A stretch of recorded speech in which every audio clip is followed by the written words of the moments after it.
Olá, graça e paz.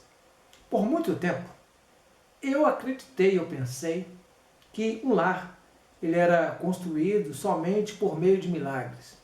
Eu acreditei também que o casamento é uma questão de sorte. Alguns dão sorte, outros dão azar. Mas com o tempo eu descobri que um lar ele é construído por meio de atitudes. Eu sou o Nelson Costa e hoje vamos conversar um pouco mais sobre isto.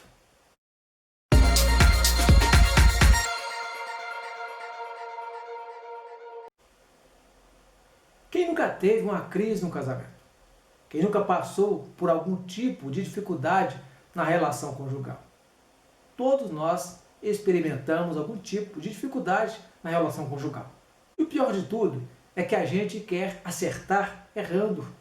Nós erramos, pensando que estamos fazendo a coisa certa, mas na verdade nós estamos tentando acertar as coisas cometendo mais erros. E quando a gente pensa que não pode piorar, aí que as coisas pioram. Quando nós pensamos que não tem como ficar pior do que já está, aí que nós percebemos que ainda tem condições de ficar pior. É possível que você esteja, neste momento, passando por algum tipo de crise no seu casamento, algum tipo de dificuldade na sua relação conjugal, algum tipo de situação que você não gostaria de estar passando, mas infelizmente está passando neste momento. Mas eu quero te dizer uma coisa: se eu conseguir vencer, se eu conseguir chegar no ponto que eu estou agora, se outras pessoas também conseguiram, você também pode. Se eu consigo, você também pode. Se outros podem, você também pode. Então, eu tenho para você algumas dicas que vão fazer toda a diferença na sua relação conjugal, no seu relacionamento familiar. E eu quero convidar você a ler comigo um trecho da Bíblia Sagrada que vai realmente referenciar, que vai nortear as suas decisões. E eu quero, a partir deste texto bíblico, te dar algumas dicas. O texto está no Evangelho de Lucas, no capítulo 15, do versículo 17 ao versículo 20, que está escrito assim: E tornando em si, disse: Quantos empregados de meu pai têm abundância de pão, e eu aqui pereço de fome? Levantar-me-ei e irei ter com meu pai, e dir-lhe-ei: Pai, pequei contra o céu e perante ti. Eu não sou digno de ser chamado teu filho. Faze-me como um dos teus empregados. E levantando-se, foi para seu pai, e quando ainda estava longe, viu-o seu pai, e se moveu de íntima compaixão, e, correndo, lançou-se-lhe ao pescoço e o beijou. Este é o texto do filho pródigo, que o filho saiu de casa, ficou muito tempo longe, depois voltou, e o pai estava lá esperando ele de braços abertos. A partir desse texto, eu quero te dar algumas dicas. Dica número 1. Aceite que você não é pior do que os outros. Você consegue ser melhor do que você pensa. O filho pródigo, a situação dele não estava boa, mas ele tomou uma atitude, ele resolveu tomar uma atitude a partir de um pensamento que ele teve. Ele chegou à conclusão que a situação dele estava ruim. Mas na casa do pai dele, o pior, ou no caso, a situação da pessoa menos favorecida, na casa do seu pai, que seria o empregado, o jornaleiro, a situação dessa pessoa, no olhar desse filho pródigo, estava bem melhor do que a dele. Ele chegou à conclusão que ele não era pior do que o empregado na casa do pai dele. Se ele não era o pior na casa do pai dele, não é pior do que o empregado, então a situação dele lá na casa do pai dele seria melhor do que a que ele estava tendo naquele momento. Então esta é a primeira dica que eu tenho para você. Tome consciência que você não é pior do que ninguém. Você não é pior do que os outros. Se você não é pior, você pode melhorar e pode chegar a lugares que você nem imagina que você consegue.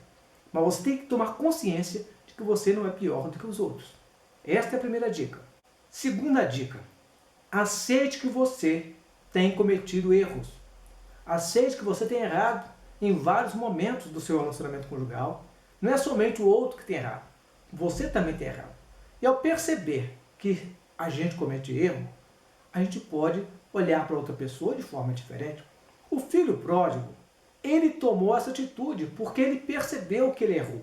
Ele mesmo fala, eu vou voltar para casa do meu pai e vou falar com ele, eu errei, eu pequei contra o Senhor, eu pequei contra a sua casa, eu fiz o que não devia ser feito, não devia ter feito. O jovem pródigo, ele tomou consciência de que ele havia errado. Isso serve de dica para nós. Perceber que errou não é vergonha. Saber que errou é uma virtude. Então, ao tomar consciência de que você tem cometido algum erro, tem cometido erros, você percebe que o outro não é pior, mas também que o outro erra e você também erra. Ao tomar consciência de que você tem cometido erro, você tem como consertar. Então, esta é a segunda dica. Terceira dica, aprenda que a fonte de um casamento abençoado, uma família abençoada, está em reconhecer Jesus como a fonte da vida. Reconhecer a casa do Pai. O filho pródigo, quando ele tomou essa consciência de voltar para casa, Jesus estava, na verdade, ensinando para a multidão a característica principal do arrependimento, que é, naquela época, o povo de Israel, ou o povo que ele veio buscar, que ele veio se apresentar, que era o povo judeu, aquele povo estava desviado, afastado do princípio de Deus, e Jesus, com esta parábola, estava ensinando sobre o arrependimento, para que aquele povo que o ouvia tomasse consciência do erro e voltasse em direção ao Pai, que é o próprio Deus. Isso serve também para todos nós. A fonte da vida é Deus. A fonte da vida é conhecer o Filho de Deus, Jesus, e através deste conhecimento crescer. Mas tem que tomar consciência.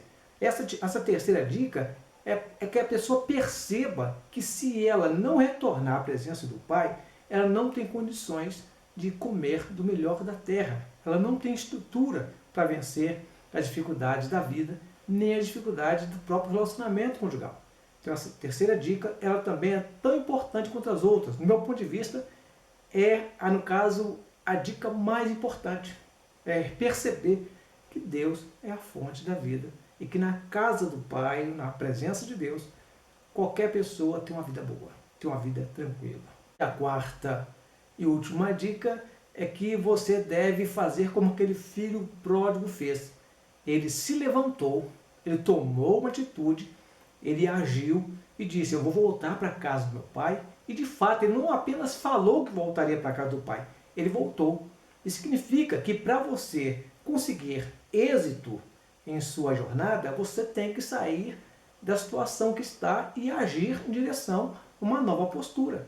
O filho pródigo, ele fez isso. Ele se levantou, ele não apenas viu a situação dele, mas como ele agiu. A situação muda quando a gente toma uma atitude, quando a gente age, as coisas acontecem. E o filho pródigo é uma lição de vida para que a pessoa saiba que errar, todos erram, mas que é possível consertar, é possível fazer diferente, é possível realmente ter o melhor dessa terra a partir do momento que a gente toma essas decisões de mudança de vida e tomar atitudes corretas. Diante do que eu falei com você, a solução para o seu casamento, a solução para a sua família está em você acreditar na sua família, acreditar no seu relacionamento. A solução para tudo está em acreditar que é possível. Se você acredita no seu casamento, se você acredita no seu relacionamento, isto é possível mudar as coisas.